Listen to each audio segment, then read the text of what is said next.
Springtime is swarm season for termites. Termites are a colony of insects. They live down deep in the ground, and they're a social insect. So you have one queen, and everyone knows about a termite queen, and you have one queen that lives down on the ground, and she's the reproductive force for the entire colony. Well, in order for that species to survive and to start new colonies, they allow swarmers or reproductives to be produced, and those reproductives at this time of year go up in the tubes and wait for the right climatic conditions, and then they come out. The nice thing about termite swarming is you might have termites that have attached themselves to your home and they're working and eating the wood inside the walls, and you don't know it for a period of time because they are so sensitive to light and so sensitive to air. They normally will bring up dirt with them and they stay inside the walls and they don't want to come out. You're not going to walk in and see a termite walking across the floor, except for those reproductives. Those reproductives are produced to go out, and then they will come up on your wall. They will poke through the wall and make a little what's called a swarm castle. It's mud, and it looks like almost finger-like projections coming out of the wall. And when they come up into that swarm castle, then those swarmers jump off and go swarming out and go flying away. That's what a lot of homeowners see, and it's the first time they know they have a termite problem.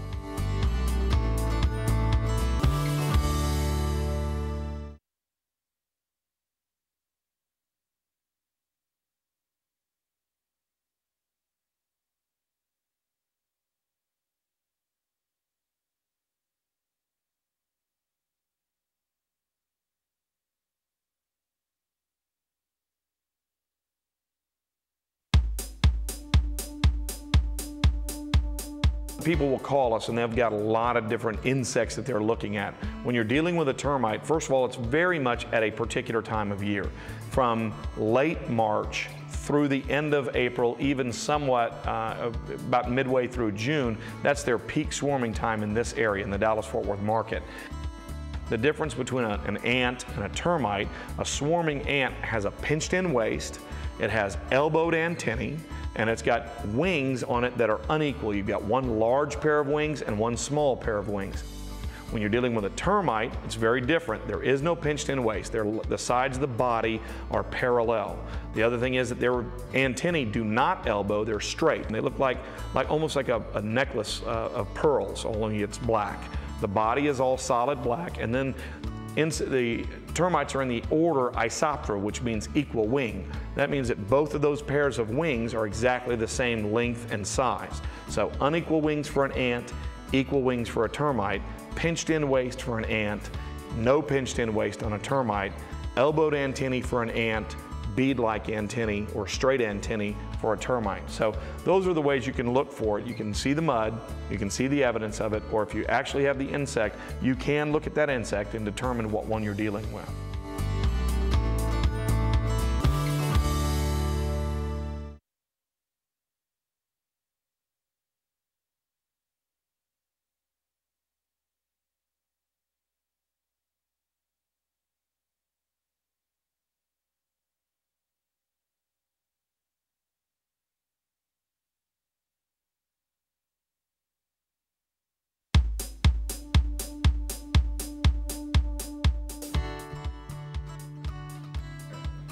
If you've got termites somewhere in your yard, somewhere in your fence, that doesn't mean that they're in your home.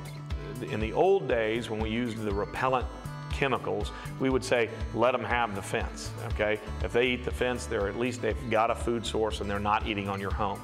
In today's world, it's a little different with our non-repellent technologies that are out there. You may want to have that treated because we can use that as a window of opportunity into that colony and destroy that colony. The new termiticides that don't repel termites and they pick it up and share it and kill the colony. So it's not anything to really be concerned about.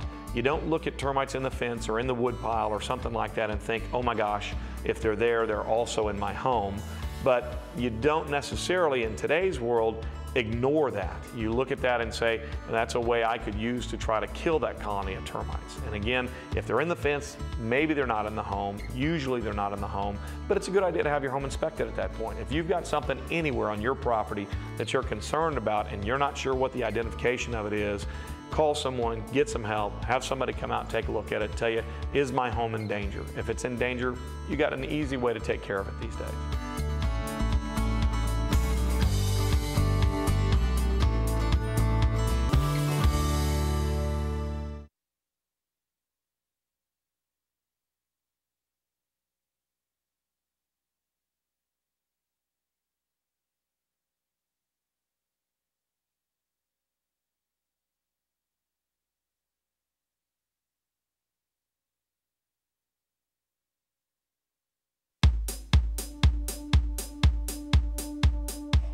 if you're building a home, there are some things that you can do at that particular moment in time to protect your home against termites.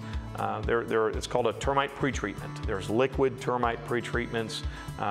You treat all of the soil and around the foundation before the slab is poured. That's one way to take care of that problem. There are barrier methods. There's a method called TermiMesh, and TermiMesh is a stainless steel meshing that's installed around the pipes, and that's a great way to keep termites from being able to use that area to come into the home.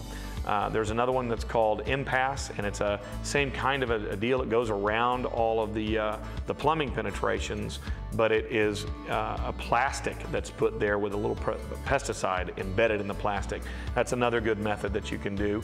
And lastly, as the home you're past that point, your foundation is laid, and you've got the wood studs coming up, you can treat all that wood with a simple product like boric acid. If boric acid is embedded into that wood is not a food source for those termites. So if you're building a home, you definitely need to take a look at it. There are things you can do right then that you can never really do again. So it's a good time if you're building to take care of those things and hopefully take that off your plate for a long, long period of time.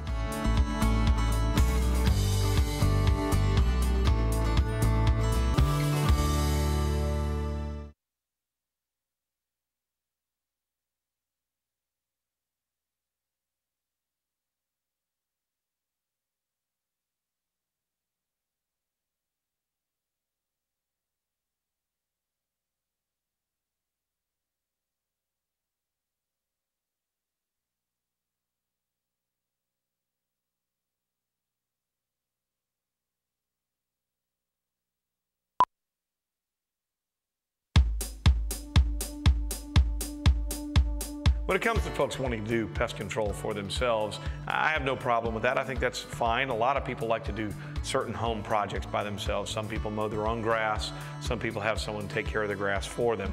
Some people do their own home repairs. Other people don't trust themselves and want to have somebody come in. I think it's all really a matter of judgment and knowledge. You want to do some research into the habits and the biology of the insect. You want to make sure that you're identifying the insect properly. And if you can't do that, I mean, you can go to the web and get some information that'll help you.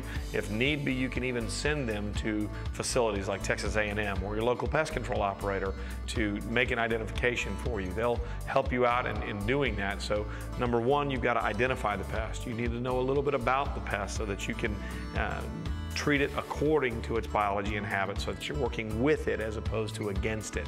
There are all kinds of pesticides and all kinds of non-chemical methods, and there's baits, and there's physical controls, there's cultural things that you can do, and you want to do a little bit of research because you do want to be able to use the right method for the right circumstance. There's a lot more to pest control than just putting a pesticide inside a container and spraying it around someone's home or spraying it around your own home.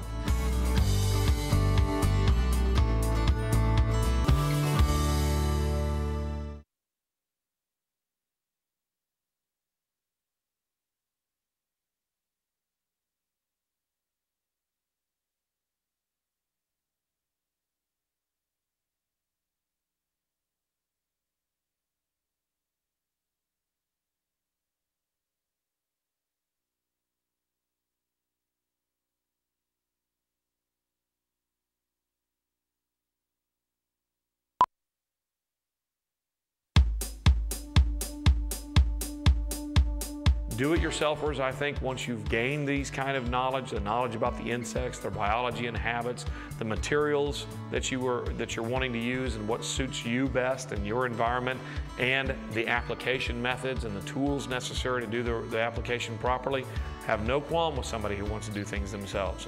You've got the woodworking man that loves to have his shop. Well, that person likes to make his own furniture, his own other materials, and he's got all the tools necessary. He's got a lot of training that he's gone through. He's been doing this for a number of years, and he knows what he's doing. If you and I just wanted to walk out there and try to create that table sitting over there, we wouldn't have the tools, we wouldn't have the knowledge, we wouldn't have the skill. We would be better off to buy a table from someone else. If you don't have the knowledge, if you don't have the inclination to find out the information that you need in order to do the job right, I highly recommend that you let a professional take care of this. We are dealing with toxic materials. Most of the time when we're talking about doing pest control work, the materials that we use are designed to control or eliminate or kill pests. It's best left to having somebody like me who comes in, does our job, applies the right amount of materials to the right locations for the right pests, and then leaves.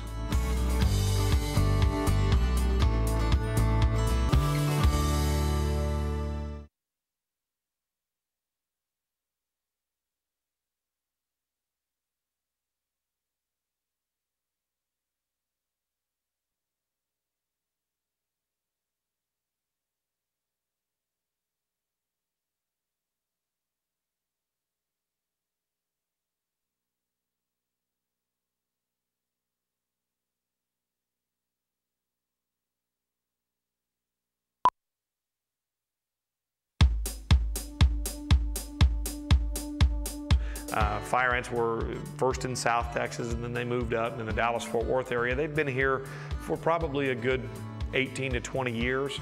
They've been here for a long time. They're well established. The problem with fire ants is that they are very aggressive. So I'm sure everyone's out there has kicked a mound of fire ants and watched them just boil out of that nest. That's something that is very disturbing when you watch that. If your hand's down in there, they are coming out to defend their colony, and fire ants are actually reproducing throughout the entire year. There isn't a particular time of year when fire ants are more active or less active. The mounds that you see are actually like a climate control device. Mounds can indicate a couple of things. First of all, if it's dry and it's hot outside, that mound has disappeared and they're down into the ground.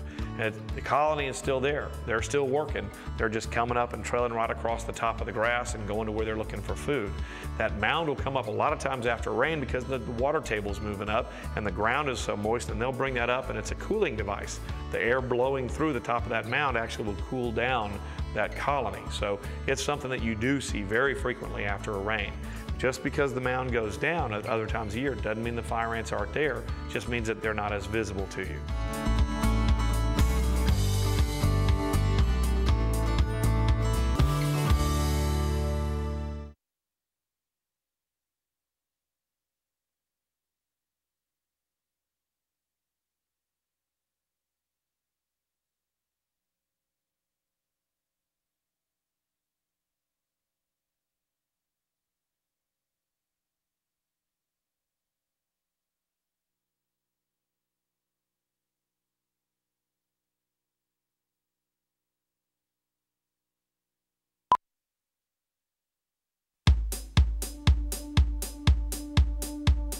The problem with fire ants is they actually bite and sting. They first grab on with their mandibles and they pull up that skin and they're biting it, and then they swing their abdomen around and inject it and sting right there in that same exact spot. When they do that, they're actually injecting an acid under the skin. That's what makes the little pustule. It's called formic acid. And that little pustule is your skin reacting to it, and it itches real bad. And the other thing that's bad about fire ants is that they actually put out what's called an attack pheromone. If you've ever noticed, somebody might be standing in a fire ant mound, and all of a sudden they're not bit once, they're not stung just once, but they're bitten stung numerous times, all down their leg, and it's from their knee all the way down, or from their thigh all the way down. The reason is the fire ants have been moving and they're coming up that leg, and then one of them gets disturbed enough to do the biting and stinging, and when they do that, they emit a pheromone known as the attack pheromone, and when they do that, all the rest of them do the same thing. Fire ants are actually very dangerous if you don't get away from them or take care of them, do some treatment for them. It's not something we want in our playgrounds. It's not something we want at our schools. It's not something we want around our nursing homes. So those are areas that we do a lot of preventative treatment. It's not something that you wait until you have the problem, because it is such a health issue. So we do a lot of preventative treatment when it comes to fire ants.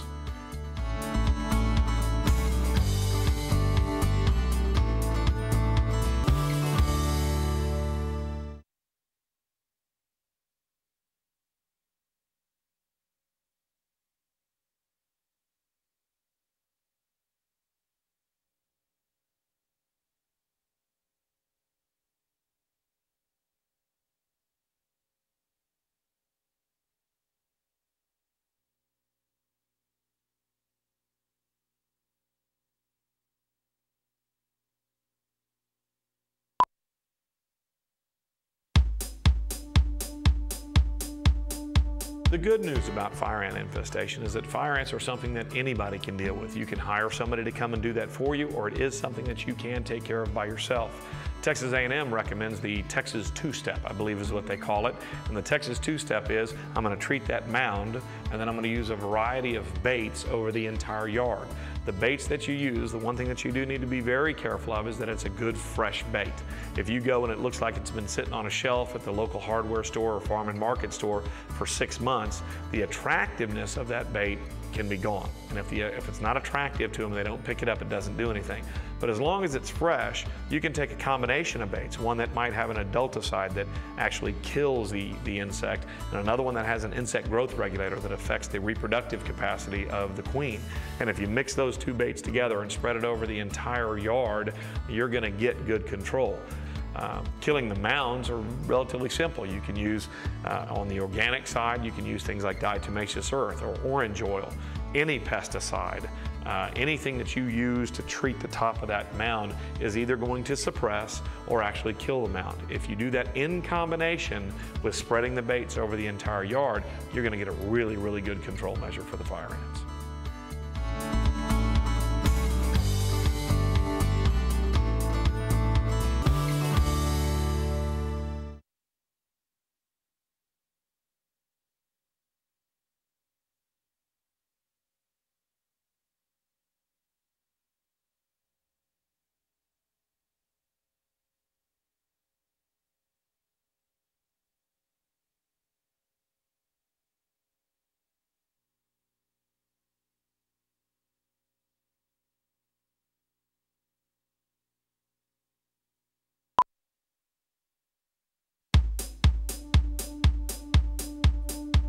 Mosquitoes are definitely a hot topic. I mean, mosquitoes are one of those insects that no one liked before, but now that there's something to be afraid of, like West Nile virus, everyone really, really wants the mosquitoes gone from their home environment. You know, they are a blood-sucking insect. They do vector diseases. West Nile virus is just one of many, many malaria, dengue fever, several other diseases that are associated with mosquitoes. And they are a problem. They're also a nuisance pest. You know, a lot of people that want to spend a lot of time in their outdoor environments, their outdoor living environments. I mean, it used to be that your living room was the place that you spent time, and now people have kitchens and living rooms and swimming pools and all that kind of stuff outside in their patios. And when you go out there with your family and you're swatting mosquitoes all the time, it's something that becomes a real problem for you. So is the health concerns and the diseases that the mosquitoes can vector. In addition to that, though, is just the plain nuisance of not wanting to be out there and be eaten alive with mosquitoes. Any area that you can have water that pools and sits for a period of time is a potential breeding site for mosquitoes. So the first thing you want to do is control the water. Water your plants a little more often, a little less water, and get rid of the catch pan.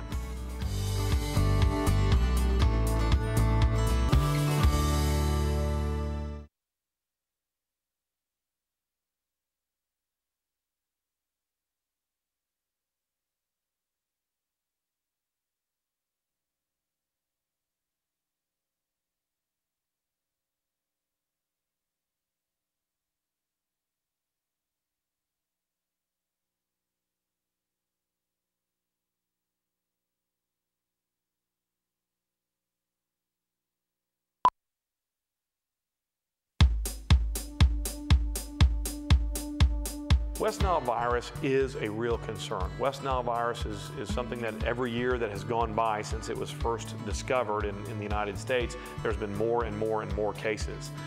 To horses, it's even it's an equine virus. I mean, it affects the horses a lot more than it affects people.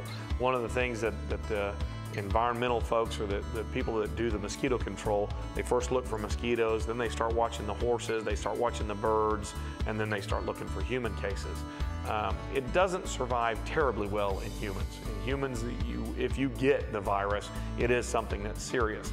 Your chances of getting the virus just by being outside or just because you swatted a mosquito that bit you are still pretty low. I think you're still pretty safe out there. I think mosquitoes are still more of a nuisance pest to us than necessarily a disease factor. If it gets to where it's like that, you will see, if we start seeing that either West Nile virus or some other disease starts getting more and more prevalent amongst the human population, you will start to see those mosquito-controlled districts really kicking up what they're doing, and you will see more and more pesticides be used. I think we're a long ways off from that, and it's not something that you need to be living in fear of getting West Nile virus and not going outside and enjoying the outdoors just because of that.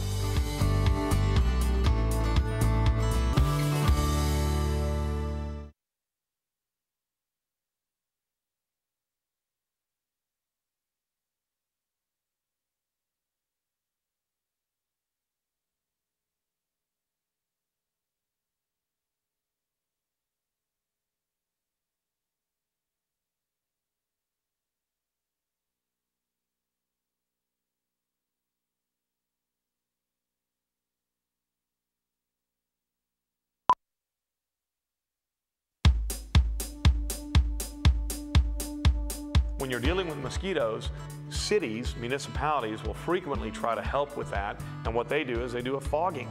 Fogging for mosquitoes has been around forever. They do it with planes, they do it with trucks, they do all kinds of things throughout different times of our history. Currently, what they'll still do is to use a fogging device, and they'll put it on the backside of a truck, and in the middle of the night they go driving down in between all the houses, and they're emitting a fog of an insecticide. That fog is designed to knock down those adult mosquitoes. Doesn't do anything for the ones that are breeding or the ones that the eggs that have been laid, but those adult mosquitoes do get knocked down. Problem is that in an area where you've got yards and everyone's going to the backyard, and we're now all back to back on our yards, now you're only getting a small portion of it by getting this street, and in between you've got 2 yards, 2 houses, 2 pools, 2 everything right there in the middle. A lot of people are very concerned about that. They don't like those pesticides being put out in the air in their neighborhood. But when you're dealing with a disease-carrying organism, we've got to take some kind of control measures. You'd have to get a community-wide kind of effort in order to try to get this house and this house and this house to all contribute and work about trying to keep mosquitoes from being able to breed anywhere. So it is possible and it does work, but it is more difficult.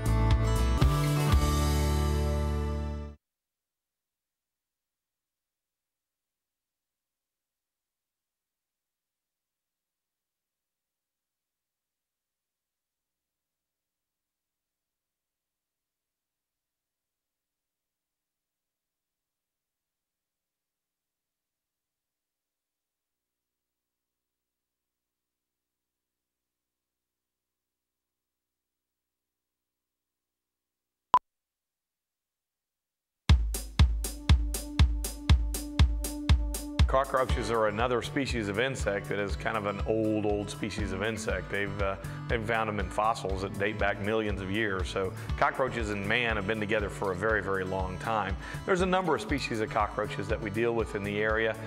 The ones that are the biggest concern as far as our health goes are really the German cockroach, which are the ones that will live in your kitchen or in the kitchen of any kind of a kitchen around food, and they'll build large populations. As they go through their life, they have things that'll cause you a health concern.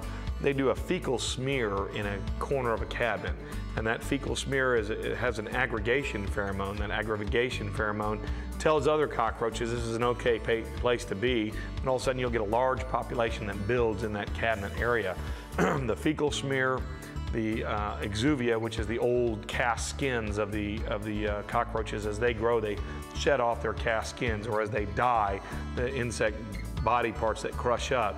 Those little tiny things are actually found to be a serious allergy problem. They'll be airborne, and kids with asthma especially, are vastly affected when there's a high population of cockroaches. So those are things that you really do have to take more serious these days.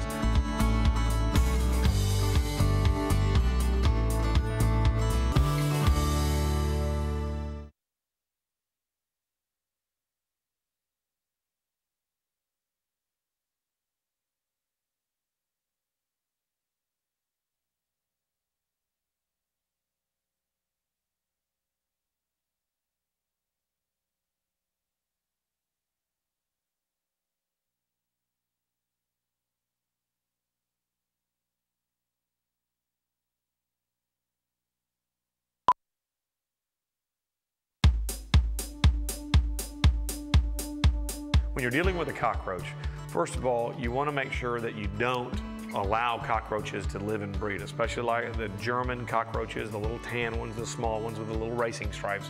You want to make sure that if you see one of those in your house, it's time to take some action. You can deal with this on your own. There are baits you can buy, there are sprays you can buy, there are concentrates you can mix, or you can call a professional. In my opinion, a professional, we've been trained in the biology and habits, we've been trained in the proper use of the pesticides. We don't generally over-treat. When you look at the homeowner using pesticides, they always figure that if 1 glug's good, 2 glugs is better, or 1 ounce is good, let's use 10 ounces. If I'm gonna spray it down, I'm gonna spray down everything. No, we in the pest control field have been trained that you don't overuse pesticides. A cockroach wants to live, or will spend 75% of its life in a crack that it can touch its feet and its back at the same time. The other 25% of its life is spent looking for food or for reproduction or for sex. So 75% of the time, it's staying in that crack. If I've got materials that are in that crack, which is not where you and I are gonna spend any time, or our kids or our dogs or anything like that, then that's where that pesticide needs to be. The cockroach is gonna go back into that crack, it's gonna die.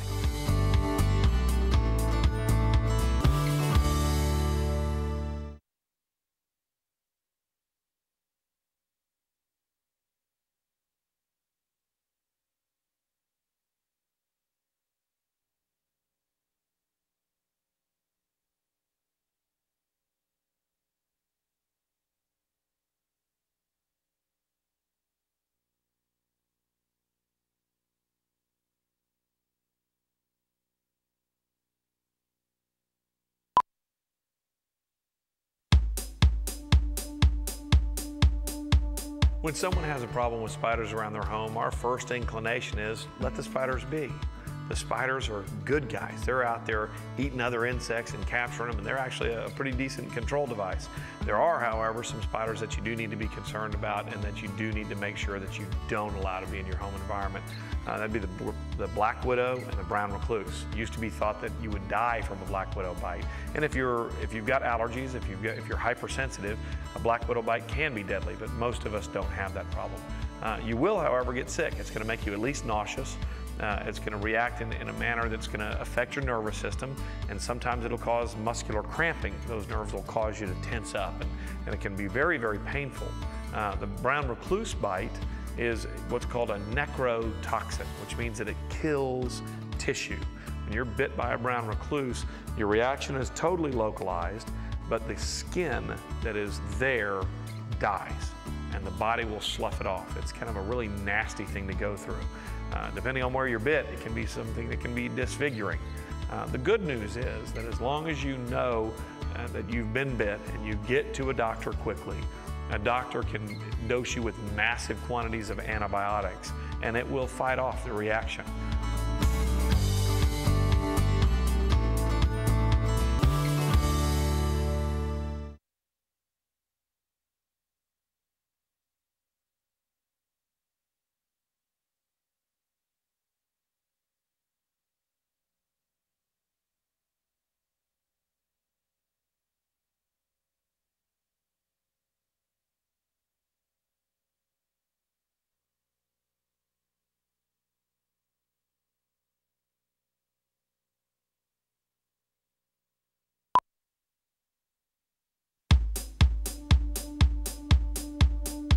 When you're dealing with a spider bite, they have fangs. It's actually 2 modified legs up at the front by the head, and when they bite, then you've got 2 little tiny wounds. You might need a little magnifying glass to see it, but you'll be able to see that there are 2 puncture wounds. You see that and you start to see some kind of a localized reaction that's more than just a little tiny red spot, it's time to go see a doctor and take care of that. When you're dealing with trying to control these particular kinds of insects, there's a number of things you need to do. Number one, control their food source. So if you've got a good pest control program, you've got a regular service from somebody that's coming out to make sure that all the food sources, all the other insects are being kept down, and those spiders are going to be gone as well. So that's the first step. The next step is when you're dealing with a spider, if you see the spider, it's a physical control. You spray the spider with a pesticide, you step on it with your shoe, or you hit it with a hammer, and that spider's dead. So be careful when you're looking at them. Don't look at a spider and think, I'm gonna let that spider walk on me. But don't look at a spider and think, oh my gosh, every spider needs to die either, because there are so many other species of spider, and those other species do a good job for us and help us and control a lot of insects. So overall, I think spiders are good organisms out there and help us out. You just need to be concerned about those two.